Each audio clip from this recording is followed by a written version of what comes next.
teman-teman, kenalin nama aku Fatia. Kali ini aku bakal kasih tahu teman-teman tentang 4 buku series anak yang seru. Kira-kira ada apa aja ya? Yuk tonton sampai akhir. Buku yang pertama yaitu seri kumpulan cerita anak perempuan 1, Ide Istimewa Mima. Buku ini bercerita tentang Mira, Dinar, dan Erin yang merupakan teman sekelompok untuk kegiatan hari wirausaha di sekolah.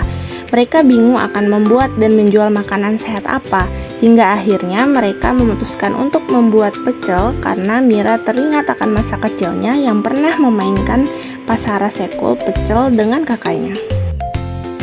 Buku yang kedua yaitu seri kumpulan cerita anak perempuan 2, Mela Mencoba Gandulan.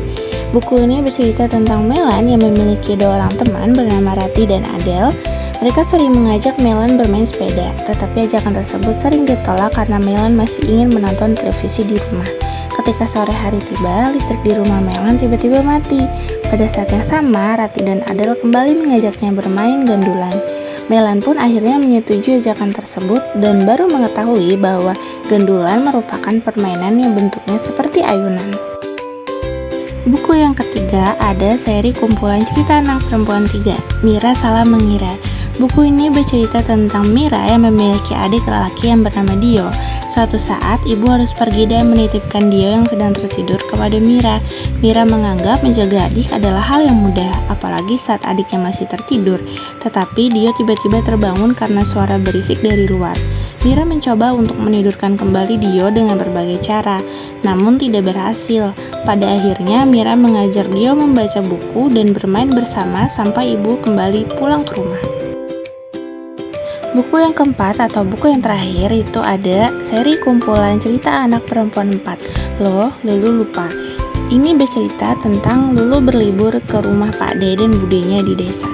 Di sana, Lulu berkenalan dengan 2 teman baru bernama Wenang dan Dia. Mereka mengajak Lulu bermain jelungan umpat, sebuah permainan tradisional yang cara bermainnya mirip dengan petak umpat. Saat mendapat giliran berjaga, Lulu mulai mencari Wenang dan Dia di sekitar kebun pade yang luas. Namun, keindahan dan beragam jenis bunga di kebun tersebut justru menarik perhatian Lulu hingga ia lupa akan tugasnya untuk menemukan Wenang dan Dia yang sedang bersembunyi. Nah, itu dia teman-teman, 4 seri buku anak yang seru banget. Pasti teman-teman penasaran kan dengan cerita selengkapnya? Kalau mau membaca cerita selengkapnya, teman-teman bisa langsung membacanya di aplikasi Pusnas. Terus biasakan membaca karena buku bisa jadi teman belajar yang menyenangkan. Ikuti konten aku selanjutnya ya. Sampai jumpa di video berikutnya. Dadah!